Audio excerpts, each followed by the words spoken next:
Ep.53. I think I'm dying here, man. Welcome to the 3B Video Deep Cut Podcast. Watch a few movies, take a few notes. It was fun. Aw, yeah. It's that time again for another bi-weekly podcast with your hosts, Rotten Roger DeMarco and... Evil, and I do love a good joke, and this is the best ever. A joke on the children. Fucking punk-ass kids. And a joke on the entire movie-going audience. Fooled you fuckers. No Michael Myers here today. Yep, he gone. But he will be back in 2 weeks. I promise. But, yeah, that's pretty much the gist of this movie. Like, I mean, there is a brief plot synopsis, which you will get to, but this one, this is the prime example of people not paying attention to marketing and showing up and going, whoa, and getting fucking upset. You're giving it too much credit. There's still people they were confused by the parallel Halloween timelines going on currently. So yes, when it's absolutely super spelled out for you. So no, do not give them that much credit. Don't think with a little bit of more marketing, people would have been like, oh, well, it's clearly not going to have Michael Myers in it. Well, yeah, because I was just going to say, we still face that issue on YouTube, which is a visual medium. Every Friday night when we go live and we cover a specific film, the thumbnail will be of said film, and then people will be in the chat going, wait, what movie are we talking about this week? The thumbnail you clicked had the title. It blows my mind. Oh, I don't read things. I just click things. I just saw pretty pictures, saw pretty faces, and clicked on them. I saw all these cute little cartoon guys, and I was like, well, I cannot not click on that. Right. So even some people in our audience are known to just completely gloss over. They follow us blindly, and we thank you for it. Now give me your money. Buy my merch. Do that. But yeah, it is another podcast of the Halloween franchise, and as you said, no Michael Myers this time around. This time around, we get a little Tom Atkins being a little Tom Atkins? Yeah, being a little Tom Atkins. I'm like, is Tom Atkins ever playing a role, or is Tom Atkins just showing up to films and just being himself? Oh, yeah, 100%. Because he's this way in real life, smooth. too. Like, the one time I did briefly meet him at a convention, dude is one of those guys that rolls into the con with 3 beers in hand already. And I feel like he's not ready to meet and greet you properly until he's had at least 2 Budweisers in. Yeah, at 10 o'clock in the morning for the VIPs. Yeah. And he's totally bringing extra beers to hand out to the people who are working beside him and stuff, like the other con guests. Not to, us common folk, but to his inner circle, he doesn't want to get shit-faced alone. Right. So Tom Atkins is the man on a mission in this movie, inadvertently put Why is he into a man a on mission. a mission? Is he so? What is he driven by? It's got to be vagina. He's got to just be motivated to want to take a crack at that. Yeah, and that's literally like very early on in the movie, which even as a kid, I always thought this was kind of iffy. Like he's divorced, right? Or are we? He's not divorced. He's with Nancy Loomis. I totally read it as separated, divorced, but I mean, it's such a brief scene with him and his family that I totally forget about it. Just as I totally forget that he's playing a fucking doctor in this movie and not a cop. I'm just so used to him always being that burnout maniac cop 2 cop guy. Yeah, the Night of the Creeps cop. Yeah. And it was like, I just always think he's being a cop. And I was, oh yeah. And he's doing cop shit in this movie. And I'm like, he's a doctor. What? Don't you have work to do? Do you just... Are they using you just fucking off for days on end to go to a whole nother town and investigate the things? 80s. Yeah, and also, I always kind of, like, slightly forget until I rewatch it that the medical examiner, like, he's got a thing for her, and I feel like they've fooled around a time or two, and I think he's gone the rounds with everyone in his employment. Yeah, and so which is probably why he had to go stay at a hotel with someone way younger than him and go investigate this mask. Yeah, talk about the most unbelievable scene in this movie is going to investigate with this victim's daughter, and he's like, well, I'll go sleep in the car. Where do you want to sleep? Get the fuck out of here. That's a dumb question. That's a really dumb question. Take your ass to the car. Go sit in the lobby. Do not know. You drunk old man. But that does totally reward us with the infamous Tom Atkins ass. Oh, yeah. And he's clenching that sucker tight to make it look muscly, so it looks real small. Don't. It's a very unimpressive looking butt, I gotta say. 2 tiny hams. Maybe slices of ham draped over bone. I don't know. Got old man butt for sure. Yeah, in 82 when this came out. I was like, oh. Yeah, it's like looking at your grandpa's ass. No.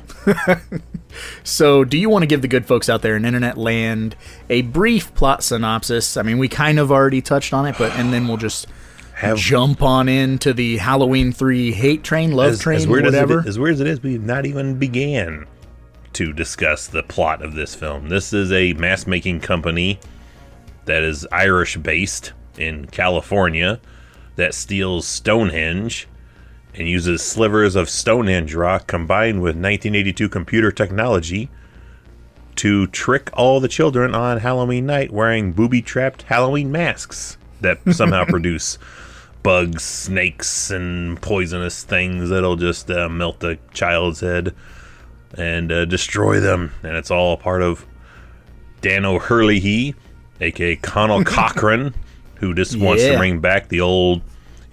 make Halloween great again, pretty much. Wow. And it's going to be tremendous masks. Yep. And it's up to Dr. Daniel Chalice, a.k.a. Tom Atkins, and Ellie Grimbridge to crack the case of the Cochrane plan before Halloween night when the big giveaway comes on, which that's what's going to be the trigger. It's a giant commercial that's going to trigger these Halloween masks, and does he accomplish the goal, or does Tom Atkins fail? You decide. If they remade this movie today, it would just be like some fucking mobile game, like mobile app, and then it would have an ad wall and force you to watch that fucking and every kid would die. Like, it'd be like a TikTok video. Yeah, check out these awesome Halloween masks. Yeah. Boom, boom, ba, boom, ba, boom, ba. Which we're still about 10 weeks as of the day you're hearing this from Halloween time frame. So we're just getting that much closer to Halloween ends. But we got a long ways to go before we get to Halloween ends. Absolutely. So... we have to address the elephant in the room, which we slightly touched on. That's the whole movie, is that? Yeah. That this movie is just, it's the old okey doke. Everybody on the planet thought they were getting another Michael Myers movie, and then John Carpenter was like, we want to try this, do a different take. Yeah, this anthology thing. You know that thing we wanted to do last movie? We're doing it now. That's not gonna fuck people up at all.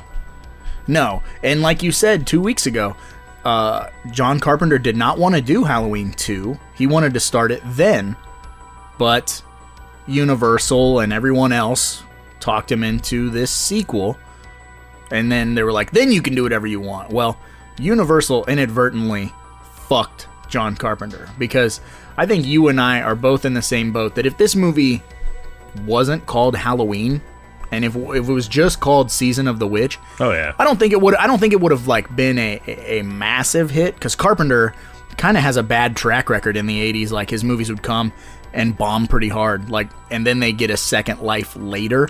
So I think this movie, it's like a Jeffrey. It goes away, but it comes back.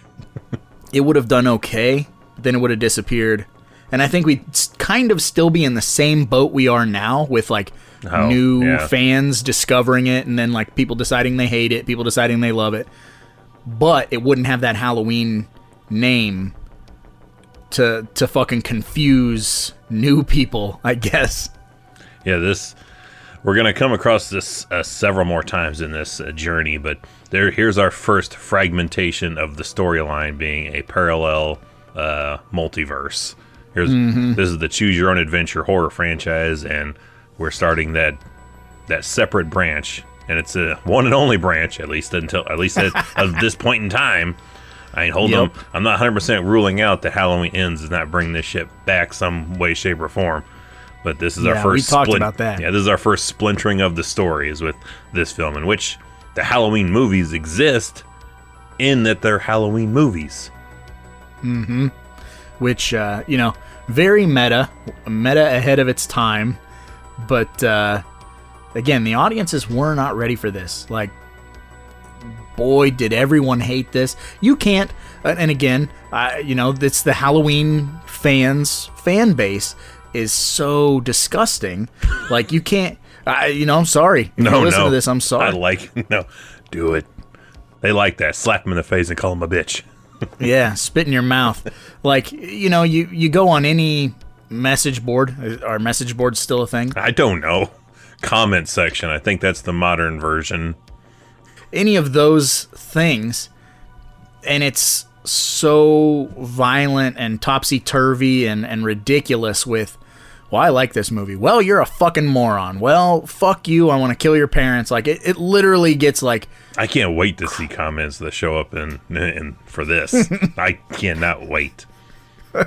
It's so crazy that people can't just be like, you like it, and that's fine. I've already started too with like, I'm already trying sidebar to get the Return of the Living Dead cosplay going on for Halloween this year. But since we started talking about this franchise, I've totally also added that Spock mask into my Amazon wish list. Like, I'm gonna buy this shit. I'm gonna paint it, cut the eyes out, and either that or I'm gonna be like fucking Baby Driver and get the Austin Powers mask. Just fucking paint that shit. This is a Halloween mask. Mike Myers, yes. Oh, you mean Jason? No. Yes, twist the knife deeper.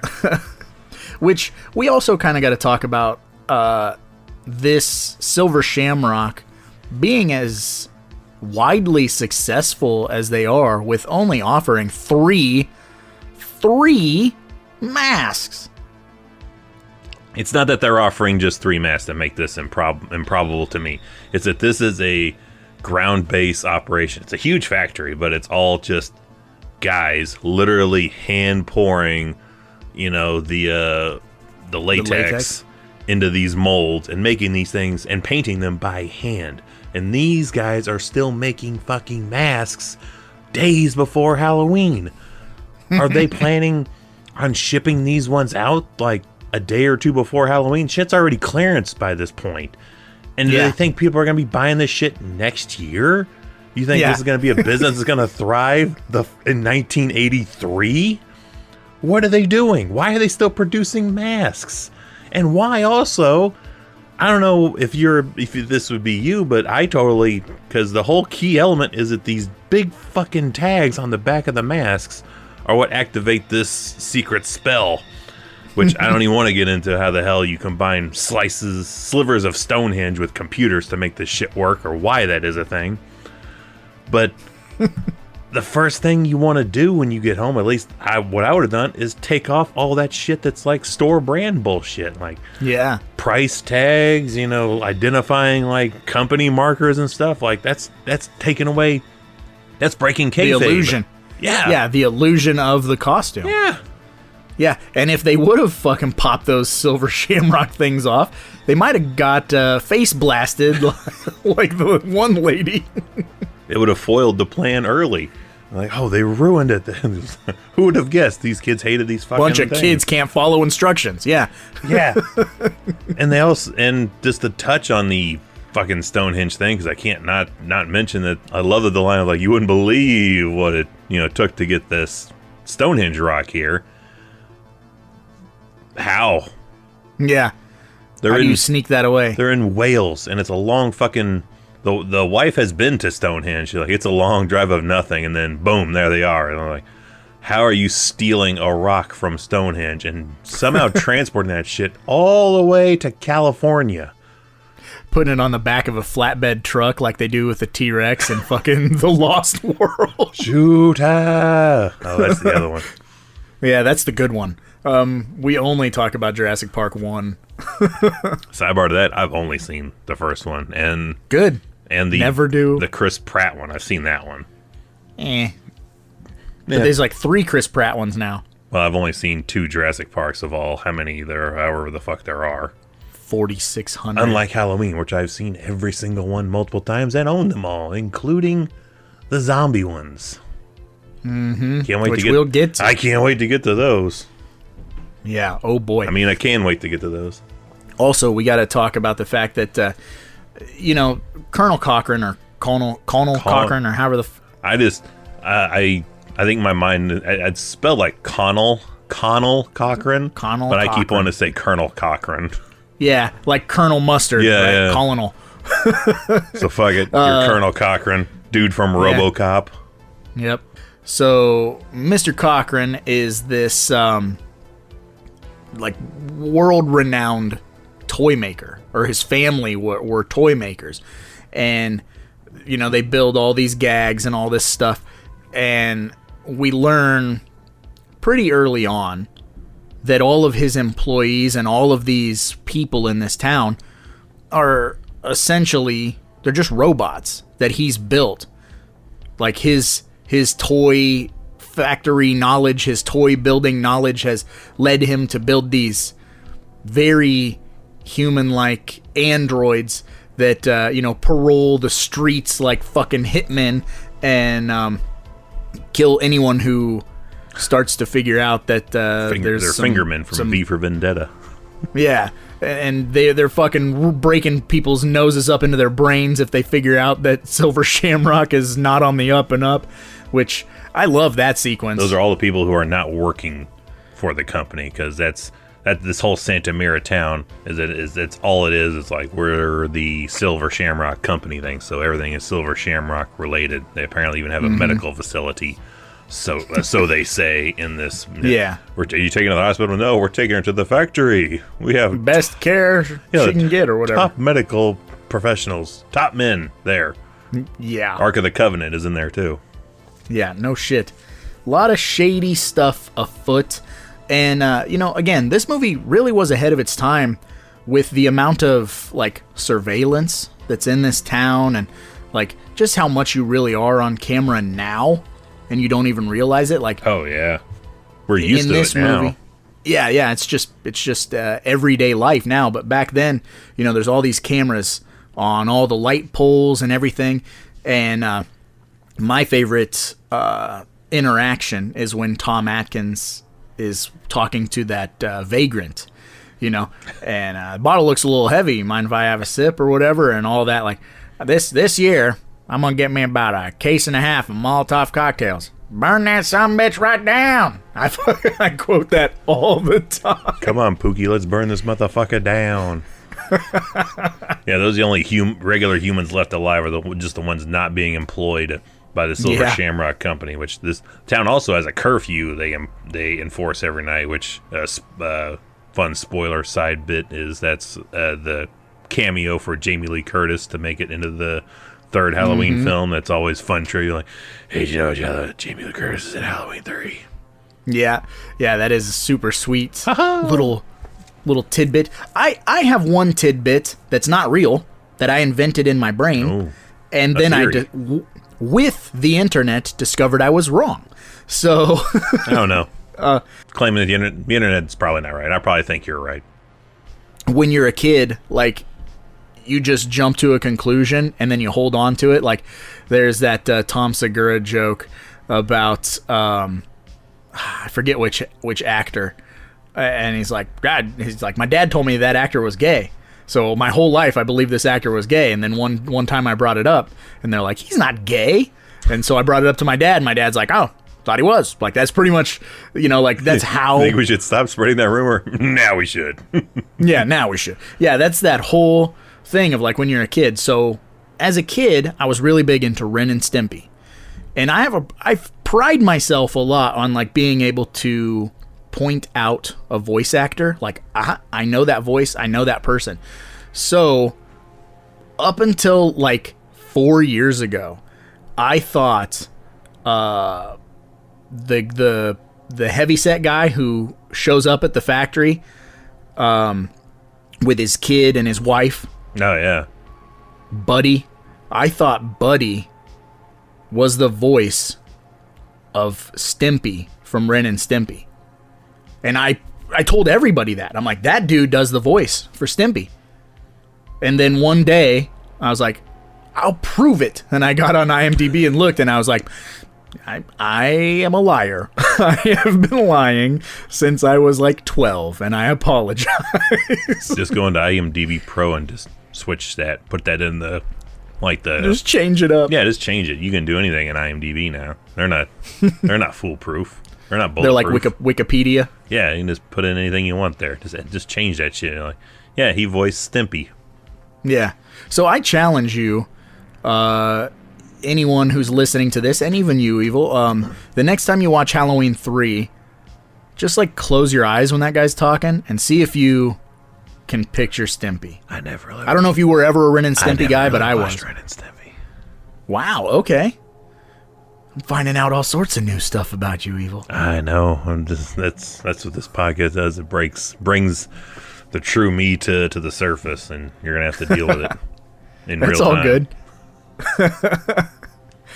I mean, I find it's so weird because we're essentially the exact same age. So we're practically the same guy.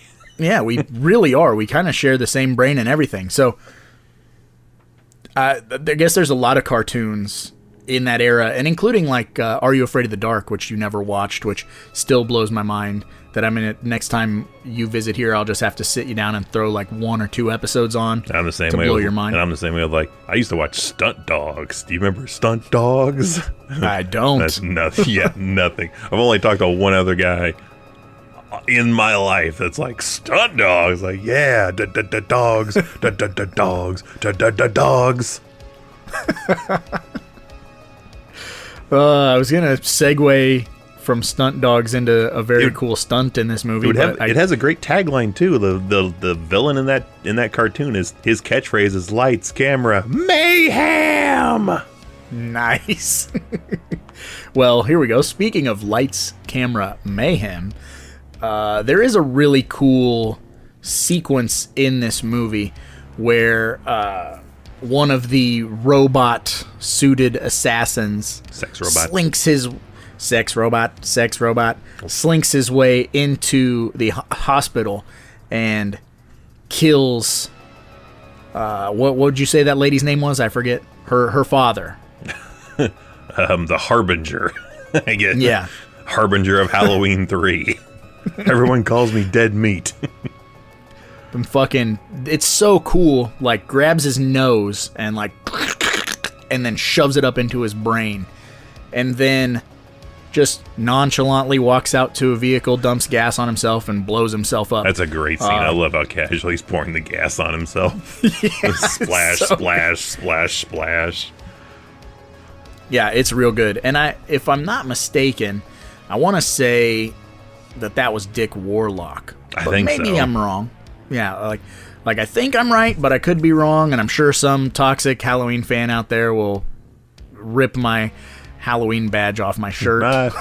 That's cool. Just tell him about the stint. Like, hey, do you know this guy voiced Stimpy? What up? Yeah. School you with my Dick Warlock. Yeah, he had a cameo. He played one of the robots. Also, totally gay. You didn't know that? Totally gay. No. Now we should stop spreading that rumor. I think now we should. Yeah.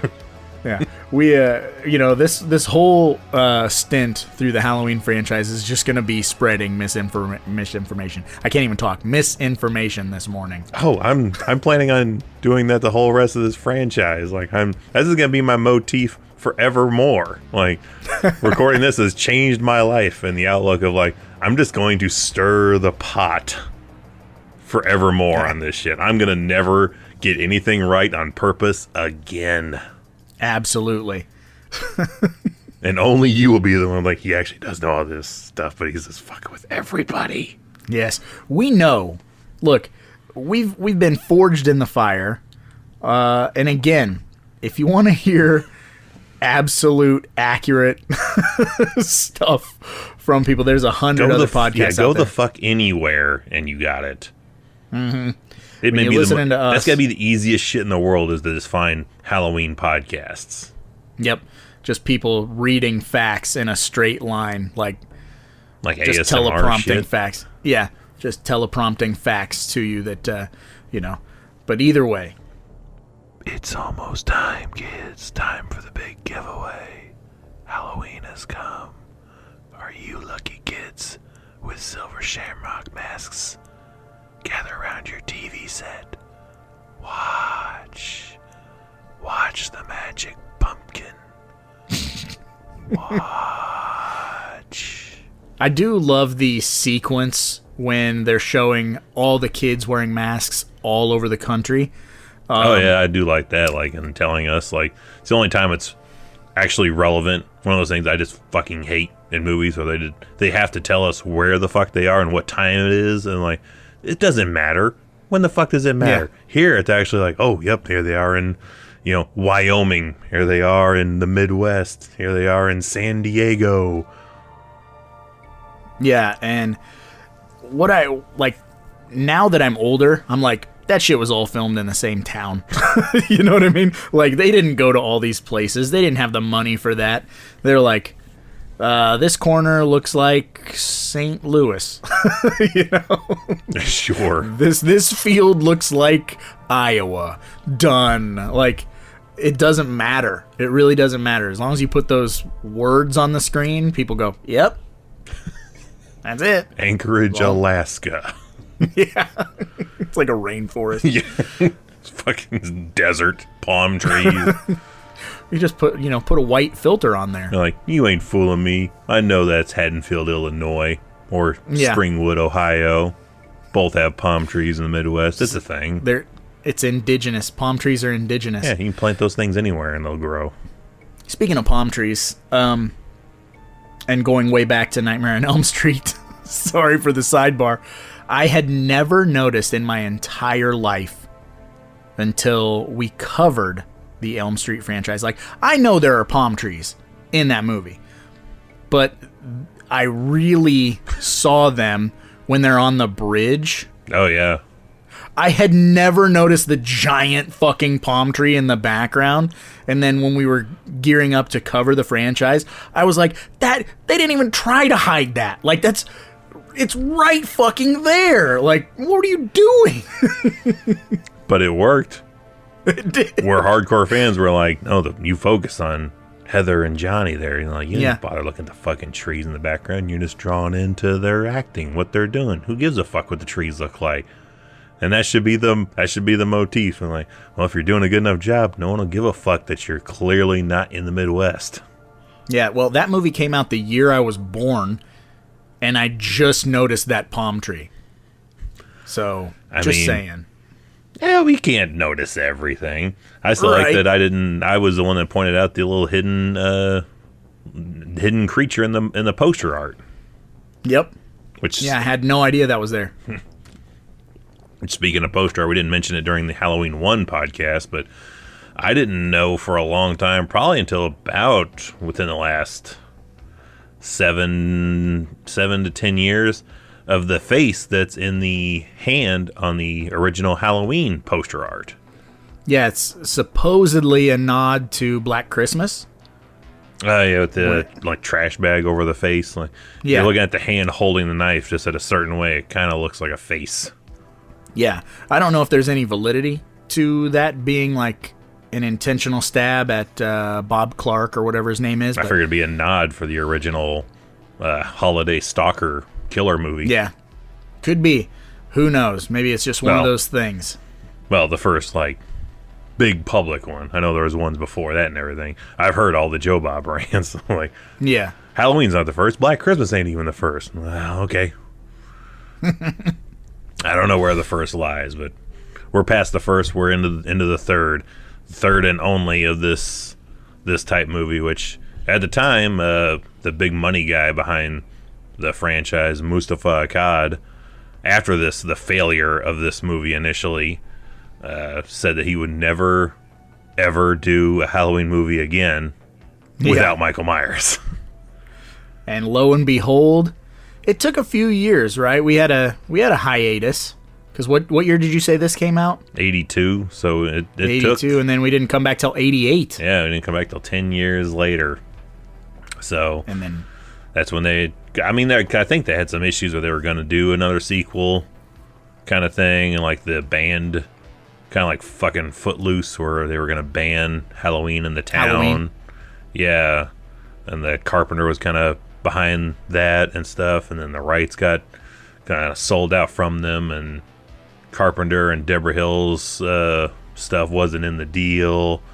And then that's when it came to 88, and they're like, we're going to do another one. Well, bring him back, and you're not going to never not have him in a movie again, no matter what. Well, even after he's, I can't remember at what point Mustafa Akkad gets killed in like a car bombing, like a terrorist act. Somewhere like late 90s, in the Middle East, and his son took over, which his son's the one responsible for Busta Rhymes being in Resurrection. Yeah. He's kind of taken over the legacy of Halloween. I know he said he'd stop at he like jokingly said 27 or something, so we'll see if we can we're almost halfway there. Yeah. Imagine starting all over again. I'll take as many Michael Myers films as possible. You know what? And I would actually take another Halloween 3. Like, if they wanted to do, which I don't know how you would, like a Halloween 3.5. You know what I mean? Like, there's always that part of me when this movie ends, like, maybe if I stay until after the credits, I'll get to see what's left. You know what I mean? Like, I want so badly to see what happens. I don't know how you turn that into a whole movie, but goddamn, just a post-credits stinger would have worked for me. And I tried watching a fan film that tried that shit. Tried making yeah. I was taken out because most of it was done in a newscast format, and like the anchor lady is really tattooed up, and like, this is not realistic to me. Nobody. Yeah. We're not that progressive. Yeah, not yet.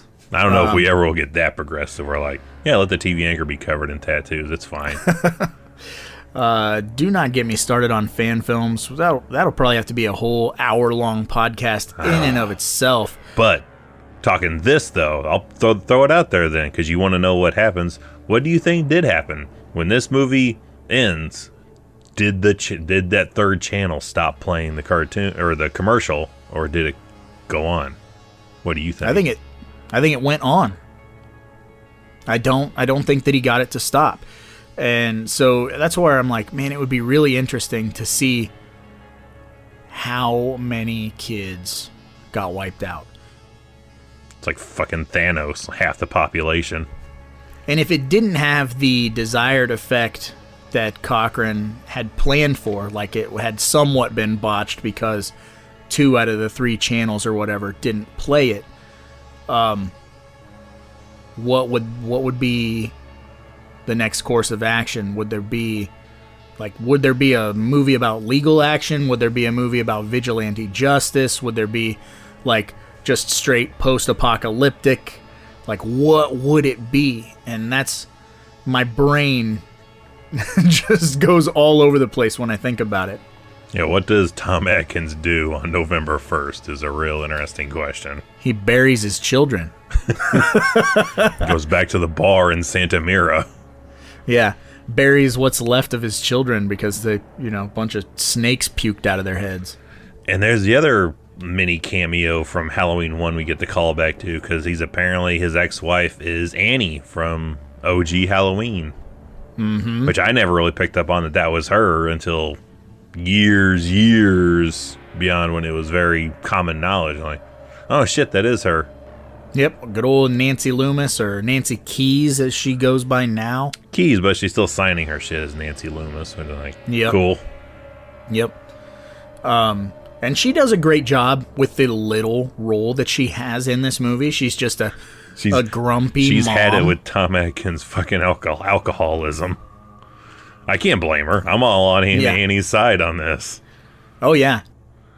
Oh, you show up with these masks, and she's already fucking bought them. She's like, she steals his thunder.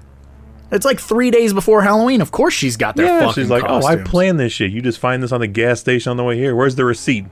Show me the receipt that doesn't have a 6-pack that you purchased right ahead of this. Yeah. Yeah. Tom Atkins is a deadbeat dad. He's a piece of shit womanizer. Oh, yeah. I'll buy you dinner. Just keep sifting through all that shit that's in the... And how is that in the hospital's possession? Because... I don't... The morgue? Is that in the basement? Yeah, robot dude sets himself on fire in a car. It blows up. And then one of the lackeys, the women lackeys of his army of loyal women in the hospital, is sifting through the rubble, like in a little tray and stuff. And I was like, do police not exist in this world? Nope, they do not. Because they got better things to deal with. We never see one, and these are all jobs they should be doing. Not the hospital should not be trying to solve this crime. Right. Yeah, it doesn't make a damn lick of sense. I've not seen a town that small where they're combining the police force with the medical staff. Yeah, no, I'm Dr. Chalice. Hold on. It's after 5 p.m. Let me change my shit. Now it's Officer Chalice. Yeah, and then, first thing in the morning, I'm Mechanic Chalice. Like, it really does. No, in the morning, you call me baby. Yeah, and you make me eggs. Get me 6 eggs and a cigarette. Goddamn 9-egg omelet. 9-egg omelet. Atkins. And a pack of Marlboros. Goddamn Bloody Mary. First thing in the morning. Oh, yeah, he's totally that guy. Oh, yeah, absolutely. And it's a wonder that, I mean, he even remotely gets close to solving this crime. Like, he just kind of fumbles his way through a bunch of shit, but not like... We talked about the Evil Dead franchise, and we talked about how, like, Bruce Campbell is, like, this kind of endearing, bumbling, but also potentially a genius with the stuff that he can do, like in Army of Darkness, making bullets and things of that nature, fixing cars and stuff. Chalice, on the other hand, is just very, like, he's written like an everyman, but he comes across like a total douche canoe. Yeah, as soon as they get there, we're like, let's go to... I need a drink. Let's go to the bar. Yeah. And they're like, what's your plan? Like, we're just going to break in. The factory, we'll just break in. Yeah, we're just going to break in, and then you leave it up to the lady to have some finesse. Like, no, we can, we'll get a tour and all that hooplery and start to figure this out. I think it'd be a more entertaining film if he was just didn't take her along. He's this fucking bumbling drunk doctor trying to, like, stealthily break into this factory. The kind of dude that just throws a chair through a window to get it open. It wasn't until just right now, since we're discussing the plot points of this film, we're reminiscing, that I just made the connection that it's very much like Psycho, where the two people go out and pose as a couple so that they can figure out what crime took place and who's responsible. It's almost exactly like Psycho. Instead of stumbling into the basement and finding the corpse of, Cochrane's mom, they find out that they're going to melt kids' faces and that there's a bunch of robots. And yeah, it's like that, like a suspenseful Hitchcock film, I guess. That's a very... Put that... Shit, if you were a movie reviewer in 1982, they'd probably put that shit on the fucking poster. Be like, it's Psycho for Halloween fans. Ah, yeah.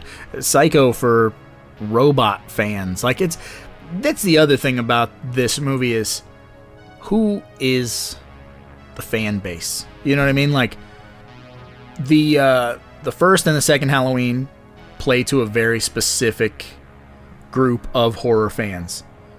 The birth of the slasher fan, right? And then Halloween 3 is very different in its tone and very like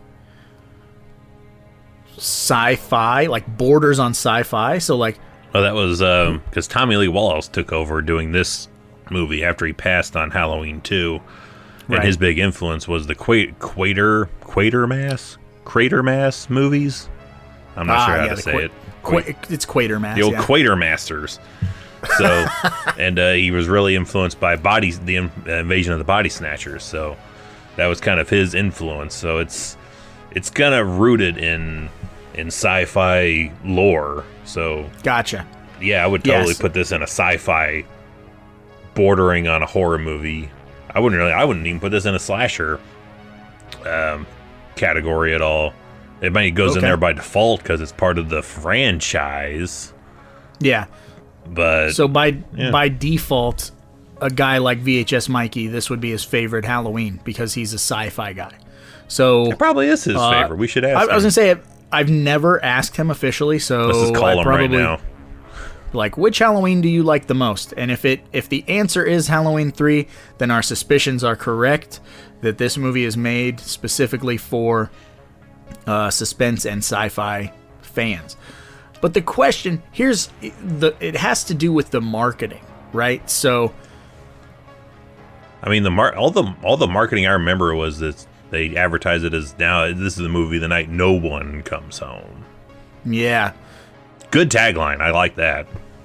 Yeah, but it's a tad misleading. Like, how do you market this to sci-fi fans without spoiling it? Because that's kind of like, and you just show them Stonehenge and computers, and just show them just show them the scene of Tom Atkins dumping the buttons over like a walkway over the circle of the commercial playing, and these things just popping like fireworks and killing these scientists. Like, just show that scene there, and there you go. All right. Yeah, because it's a very weird film to like put into a box, I guess. And I think that's kind of always been like, I don't have a problem with this movie, but I think that's always been like my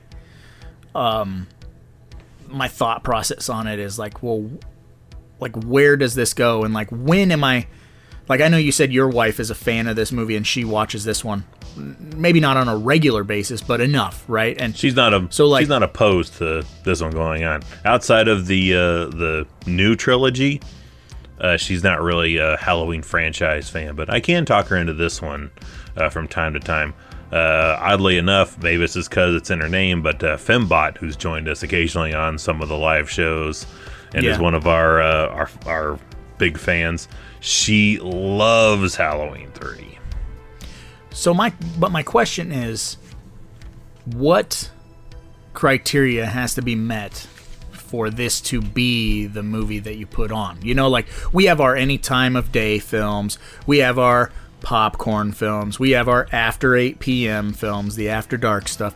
We have all of these different classifications for the movies that we watch on a regular basis, or even movies not so much on a regular basis. But what tickles your fancy to want to put on Halloween 3? And I mean, and I'm genuinely curious because I watch it occasionally, but I also can't put my finger on what makes me want to watch it. Just trying to think off the top of my head. Like, I feel like it's got to be closer to the season. Like, I feel like once September hits, I can be like, all right, I'll throw it on. Like, it's it's a priming the pump for the season Gotcha. movie. We do have, of course, one naked scene, but it's barely. It's barely. It's barely, and it's more. I even remember like the first time I watched this, like when it got to this scene. Even back then, when I first saw it, I was like, all right, let's get this fucking scene out of the way.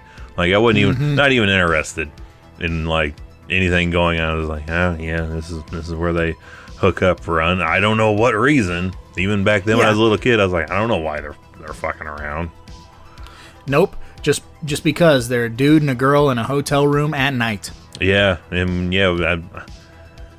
and it's so over, like, Tom Atkins' butt's so overwhelming. I don't know, like, we see her breastises, don't we? I think? Hidden in the shadows, like, in the embrace.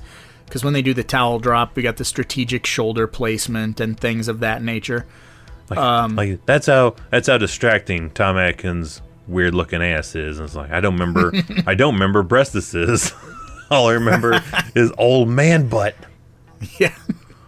Which we also kind of got to talk about the Swerve Bro got him moment in this movie, which I know we have when we did the live stream on this movie. We did, I believe, we've done a live stream. Oh, yes, we have.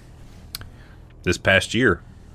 There's a certain point in this film, and, if you're listening to this and you haven't seen this film... What is wrong with you? Yeah, spoiler alert, and sorry to ruin this for you, but the lead girl ends up being a robot. And I believe we've had this conversation as to when did this switch happen? I don't know. When does Ellie Grimbridge become a fembot? I think it's when they bust in and kidnap her, they swap her out. But part of me wants to think she's been a robot from Jump Street since they got to Santa Mira, and I have that old like Austin Powers thought process, like with Elizabeth Hurley. If Tom Atkins had tried foreplay, he would have found out. Yeah, like didn't her bebop boobop hole feel a little different? Like feel some circuits in there or something? Like, I mean, Tom's probably so fucking loaded he probably didn't even notice. Like, yeah, you telling me that man doesn't have a little bit of pain when he's doing it anyway? I don't know, maybe. He got the like Eversoft, like, because he's got whiskey dick all the time. He's just ramming it in there. I feel he's kind of like James Woods in Scary Movie 2, like a little more humping but bumping before it starts pumping. Now I realize if I tickle my ass right before I unleash the dog of war. James Woods. I want to like you, but I can't. Best part of Scary Movie 2, I'll say that much. Yeah. Awesome in vampires. And that's probably about the end of it. Diggstown. Diggstown's really good, but that's... Don't know Diggstown. Yeah, it's a great movie. It's a boxing movie. Videodrome. Also good. Okay. So yeah, James Woods does good stuff, man. He did some good stuff. Yeah, and then he became an old man who's off his goddamn rocker. Really good in Family Guy. Crabby old man. New piece of candy. A rich, crabby old man. So, you know how that goes. But I wish I knew how that went. Was there anything else in this film that we haven't shot holes in or discussed that you want to discuss before we move on? No, I don't think so. I think we did.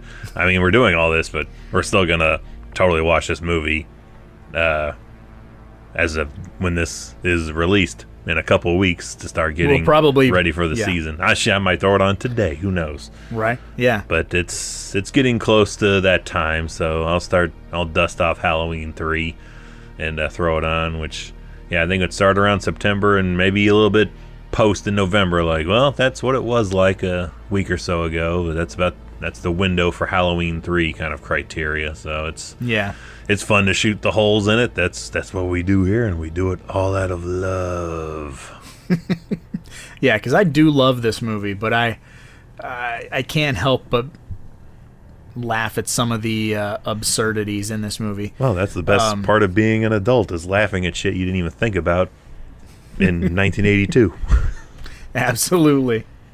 But it's time to stop talking about love and switch over to the hate. The hate of the shining star of the Amazon 1-star reviews.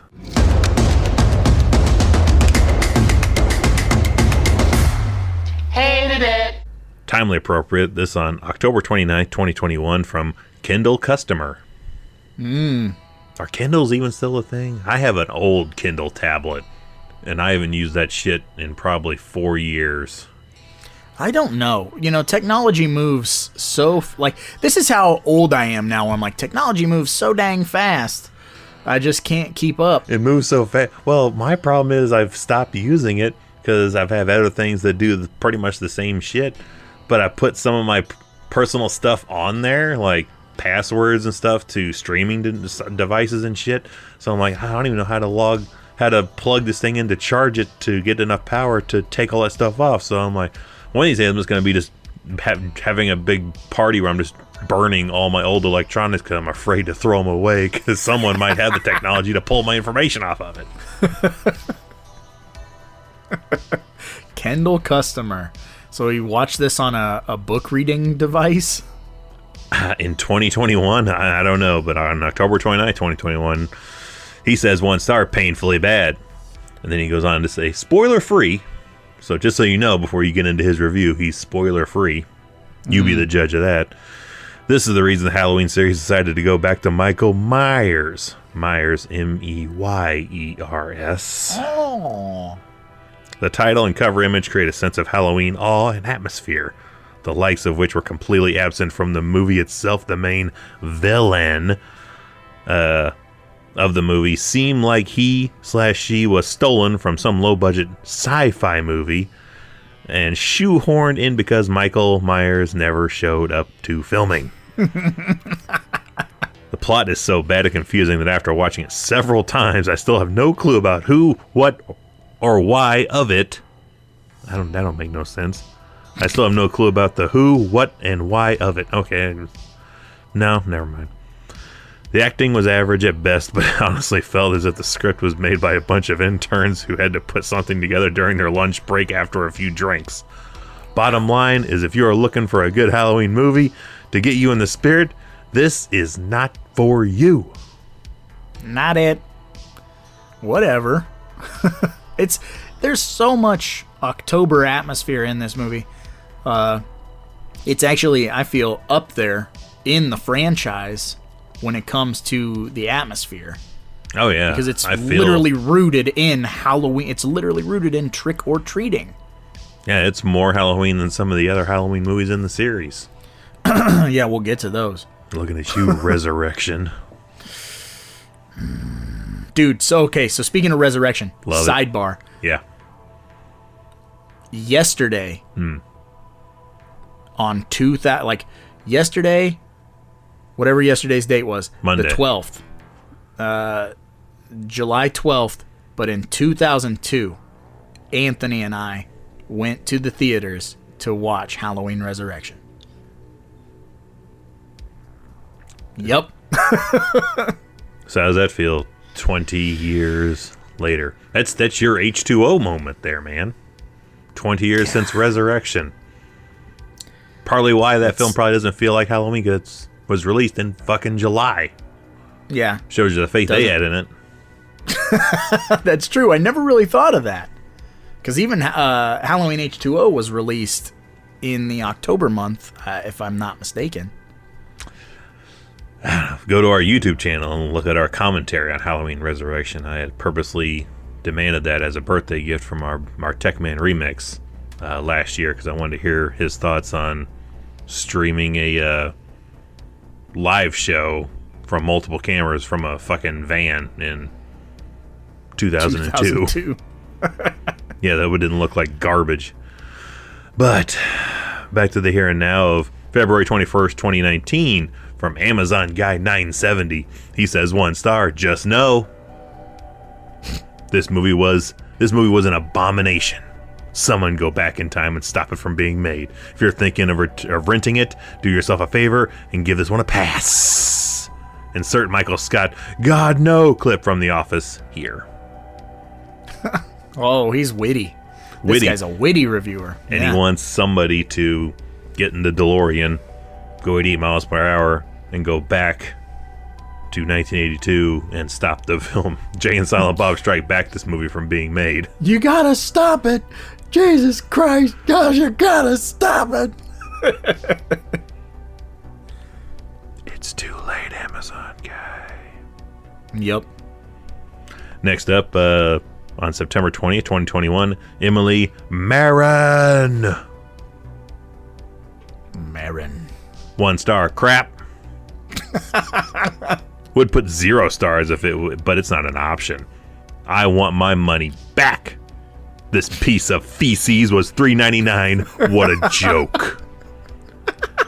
Had nothing to do with Michael Myers at all. Probably the worst movie I've seen in my life. Jesus Christ. Yeah, they're bitter. Give me my $4, pal. Now. You give it because I want it. Jesus. And this is a continuing theme, man.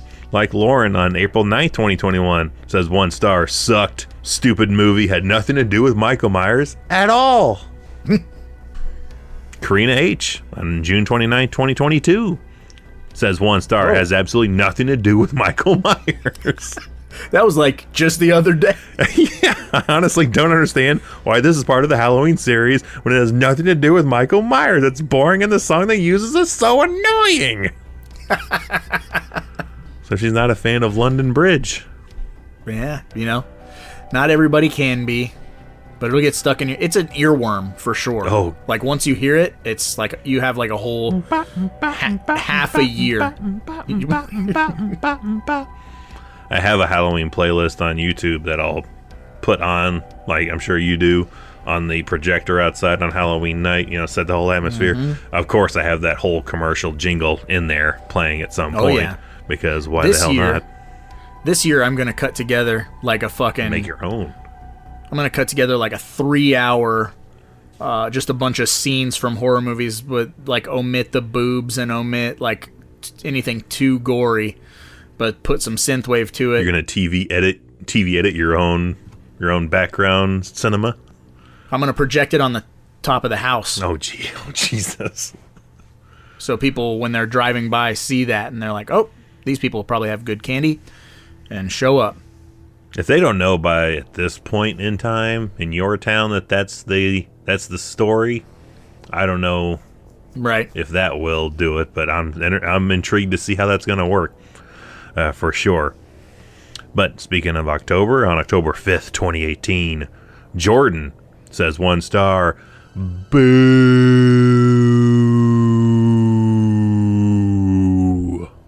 A lot of O's on that one. Bad, so bad. My roommates and I are watching all the Halloween movies before the new one comes out, and so far, this is the worst one. It's separate from the franchise, poorly made, extremely graphic, some laughable moments, but all around bad. What's extremely graphic in this movie? This movie I guess that one dude's getting his head pulled off. That's pretty... This could be on TBS. If this was that bad, I don't know how the hell they were getting ready for Halloween Kills. They probably shit their pants. Yeah, this is like TBS, like lunch in a movie. Halloween 3 followed by Jaws 3. Saturday afternoon, day Scream Theater. Yeah, there you go. Like, seriously, it's pretty fucking tame, dude. YouTube is more violent nowadays. It is. Than this. Sandy Soto on October 29, 2014. Real short and simple. She says 1 star. Horrible. Next is Rondell Dale Branch. Always got something to say on October 23rd. Good day, 2017. He says 1 star. I thought it was stupid. Robots are killing machines. Is that a question or a statement? There ain't no question mark there, buddy. That's a statement. I did not care for this movie. I thought it was stupid. Robots, well, in his description, he adds a question mark. Robots are killing machines? What a stupid movie. I thought Halloween 3 was a continuation from Halloween 2. Oh well, live and learn. Wasted $3. That's, $1 less than Susie Q earlier or whatever her fucking name was. Oh yeah, she paid $3.99. What a sucker. Yeah. Well, again, what year was that review? That was like a new review. Yeah, like 2014. Okay. You have all the information at your fingertips to know that it has nothing to do with Michael Myers. And all you have to do is read a goddamn plot synopsis, and then you can skip it. Especially if you're trying to, like... I feel like even at the latest, I would say 2005. You should know by 2005 the whole story with Halloween 3. But we don't know how old this person is. They could already be where we're getting to be at, where technology's moving too fast for us. Yeah, well, okay, so, and it could be a young person, because I got to bring this up to you as a parent, an observation that I've made with my own daughter, and how we kind of talk about how young kids and their attention spans are like super short. Nanoseconds. Nanosecond. Okay, so my daughter is really into Ink Master, the TV show, right? Oh, gosh. Which is fine. All the seasons are on Netflix. You can watch the episodes. I just, when I think of it, I know that, what's his name, Dave Navarro? Is that the guy that hosts it? I look at him, I'm like, this dude's the second coming of Prince. He's too fucking pretty. Yeah. So, full episodes are on Netflix for your consumption. So you can watch a reality show. My daughter likes the show, but literally watches compilations on YouTube. Oh yeah. So it's like, see, here's your goal is to do a pinup, and then it's just them revealing, like, here's my pinup. Like, no showing of the tattooing, none of the, like, actual reality show, and then people being like, your tattoo sucks, you're off the show. And, like, my daughter's like, I love clean, like some guy, and, like, but they literally watch a condensed version of a show that's already condensed. And I'm like, that's how narrow their attention span is. You'll have to try that on another type show to see how it goes, because I can totally get behind it for Ink Master, because I don't need... They're probably, 42 minutes per episode? I don't need the bullshit... I think they're like a half hour. The bullshit cutaway to the clearly commercial breaks, and like, what are we going to do when we come back? And then getting an entire, 5-second replay of what we just saw. Like, here's what we just did right before we went to commercial break again. Like, fucking get to it. Yeah, I understand that, but when I'm like, don't you want to watch them, do the tattoo, or, draw the tattoo, or, I don't know. So, my wife and I were talking about it, and it's like, we love The Ultimate Fighter. And okay, so say we just watched a condensed version of The Ultimate Fighter, where it's like, you're fighting him on Saturday, and then not show the fight, and then just, show the very end of the fight, winner by rear naked choke. No. I want to watch them train. I want to watch them cut weight. I want to watch them have interactions because they live together. And then I want to watch them fight. And I want to, I'm invested in the story that is two people having to do combat. How would you be with that on a replay, though? Let's say you what already... do you mean, watching episodes of it again? Yeah, let's say you've already seen that. You know the story front and back. Would you be fine with a cut of, just getting to the bullet points of it? Really? Nope. I literally throw on the seasons. I have almost every season of Ultimate Fighter on DVD, and I'll just be like, today I feel like watching 6 episodes of season 4. And you know what I mean? And I watch the whole thing. Because I like the personality of the guys. I like they play pranks on each other. I like the challenges they have to do. I eat all that up. But again, I don't like short form content at all. It fucking disgusts me. Sorry to derail the fucking 1-star reviews. We went so far, I don't even remember how we got to this. How did we get here? I don't know. Talking about something in that review about it not having anything to do with Michael Myers or something. I don't know. That was the last 7 of those. I don't know. It's fucking early in the morning. Rewind that, see how the hell we got to talking about short form content of Ink Master and then The Ultimate Fighter. I mean, I can go either way when it comes to like wrestling content, I can go to like just watching entrances for a match, and then you can cut to the end of that match. But some matches I will watch the whole thing through, and there's some in those fucking late 90s, mid to late 90s, I can watch all the hype build up and then not even have to bother with the actual payoff of the match finale at the pay-per-view. Like, just give me the hype packages again and I'll just watch those. I'm so much of a fucking in that nerd spot. I used to just, that was my first like tape playlist I would make, is just the fucking hype videos for matches. Well, okay, so let's put it this way. So, like, let's say you can watch Halloween 3, or you can watch a 6-minute video on YouTube of the 10 best moments in Halloween 3.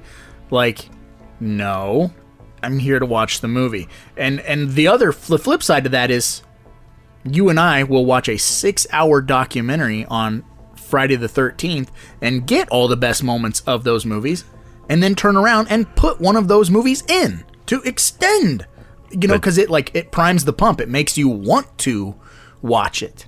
But in a way, aren't we doing that right now? Instead of watching true. Halloween 3, you want to listen to us talk about Halloween 3 for a little bit less. But then when you get done time. Listening to us, you already said when you get done with this, you might go watch it. Yeah. And so someone listening might do the same thing.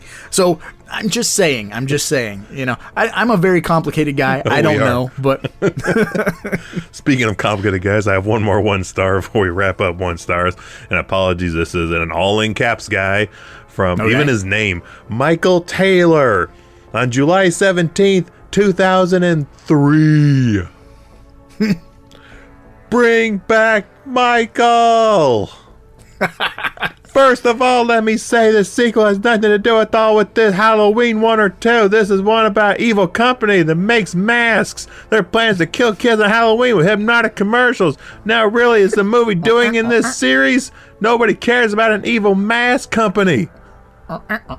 People want to see Michael Myers. This is one of the poorest excuses of a horror sequel. Tom Atkins does a decent job as Dr. Chalice, the man who tries to stop the company from killing a bunch of innocent kids on Halloween, but he can't save this movie from being a total disaster. I advise anyone not to pick this movie up for any reason. You will be highly disappointed with what it has to offer. Maybe so. That guy's very angry. I mean, 2003, new metal was a thing. He's angry at everybody's angry. Yeah, got all them chains hanging off his pants. Yeah, Limp Bizkit, Stone Sour, Puddle of Mud, 12 Stones, the Daredevil soundtrack. People are just pissy. Yeah, Drowning Pool. Wait. Hey. That's different. Same time frame, though. But I'll back Drowning Pool. Yep, that guy died. He's gone. He did. He did party way too hard in a tour bus and choked on his own vomit. He drowned. Literally. in a pool.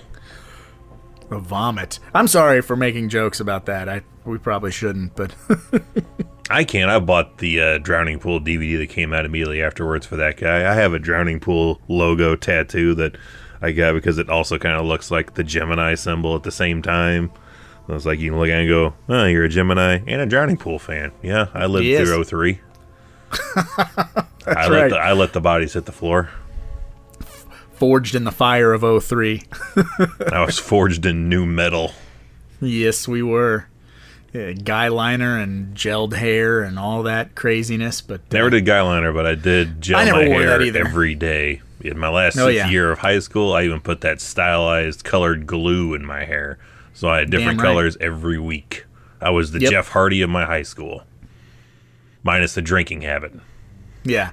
I never did the guy liner, but yeah, I'm not the Undertaker. It was all about the big pants, the chain wallet, the dreadlocks or different colored hair, gel in my hair, fucking frosted tips. I even went through the frosted tips era. I just went full bleach. A couple of years I just went full on bleach. All my hair. Hi, my name is Evil. My name is Yeah, Eminem was in around that time frame too. Damn Everybody right. listened to that as well. Was that giant screaming baby the last of the Amazon 1-star reviews, Evil? I mean, I don't know how you could how you could topple that. I had to save him for last. I was looking at them like, oh yeah, that's the last guy. That's the good one. I can stop here. All right, well, now that we're done with our Amazon 1-star reviews, what does that mean, Evil? Well, it's time to play the game. Time to play the game. Time to play the game. It's all about the game and how you play it. The third channel's still on. Please take off the third channel. The third channel's still running. Stop it, please. For God's sakes, please stop it. There's no more time. Please stop it. Turn it off. Turn it off. Stop it. Stop it. Stop it. Stop it. Oh, that is excellent. We did not give a Brown Panty award. So do we have anybody to give it to? there's nobody. I don't to have give a Brown. anybody. Everybody that gets it deserves to get it, including all the children. Yeah. So this episode is sans a Brown Panty award, and it is time to play the game. And if you're new here, welcome. And you're probably scratching your head, asking yourself, what is the game? Well, the game is a deep cut in and of itself where you have to pick a prop from the movie that we're covering, but it cannot be a well-known prop. So since we're covering Halloween 3, I guess you can't pick the masks. 3 silver shamrock masks because those are low-hanging fruit. So you gotta pick a little something deeper. As Evil likes to say, you go deep. Or go eat a bag of candy. Or put your silver shamrock mask on and wait for the goddamn big giveaway. It's on 9 right after the horathon. Yes. So you got to pick a prop. Let us know in the comments everywhere, whether that be YouTube, whether that be our Discord, whether that be our Patreon, on any of your podcast listening apparatuses. Find us. Let us know what you pick. This is a tough one, dude. This is a really tough one. Yeah, there's a bunch of weird stuff in this movie, but again, I'm not like super like into this movie. Like I like this movie, but not as much as subsequent releases in the franchise. So we'll get to that next week. Oops, spoiler. Uh-oh.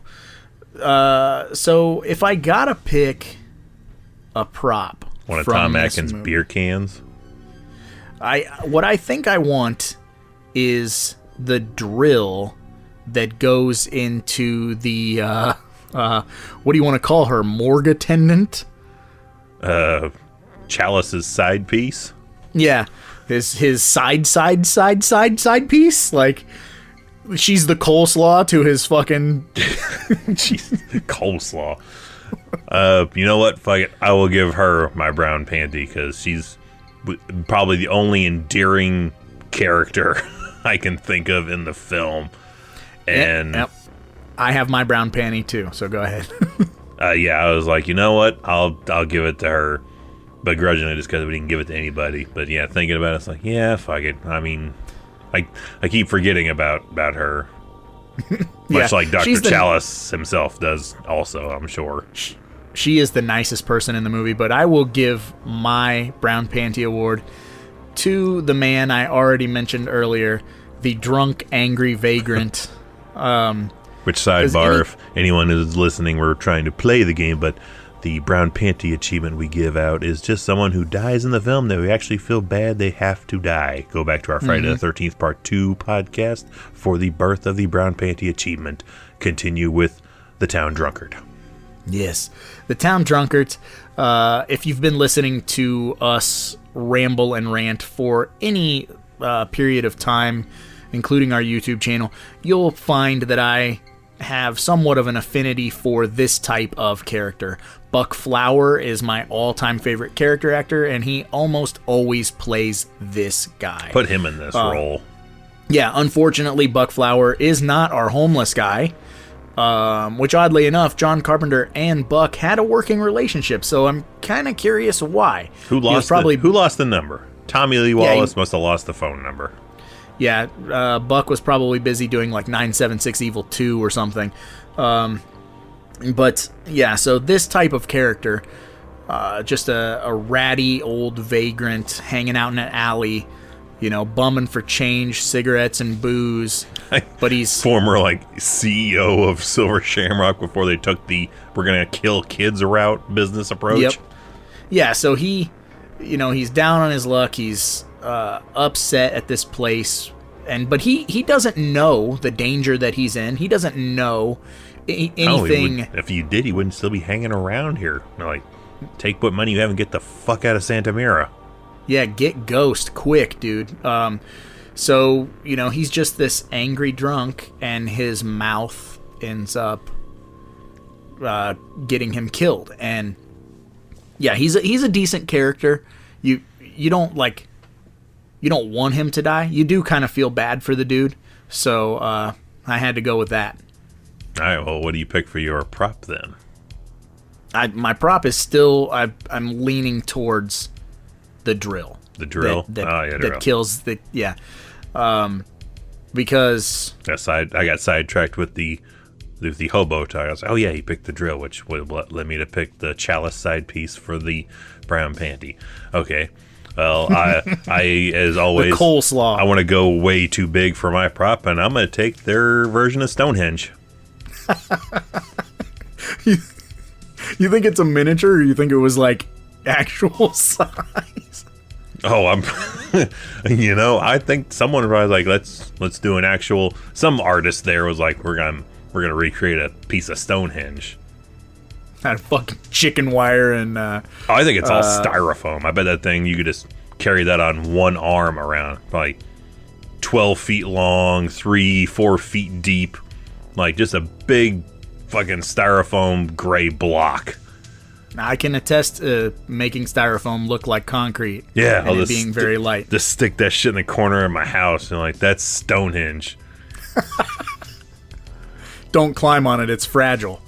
Yeah, it's from an ancient sacrificial circle. We had a time getting it here. You wouldn't believe how we did it. Then someone tries to touch it, you smack their hand. Don't. It has power in it.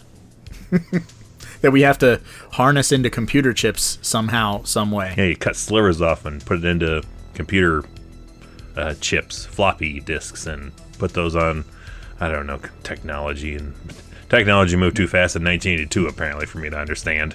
Where's Remix when you need him? Can rocks be used in computer chips?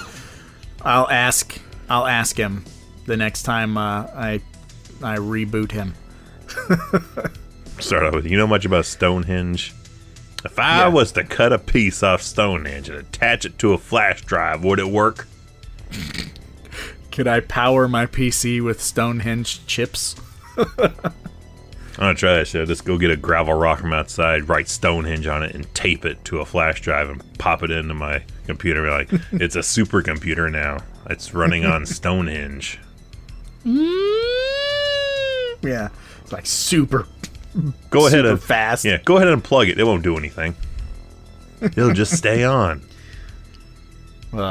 Glorious. Well, now that we've done our Brown Panty Award, our Amazon 1-star reviews, and the prop game, I suppose we should probably get going, because after all, there's a lot of movies out there and somebody's got to watch them. So why not us, right? Drinking and doctoring. Great combination.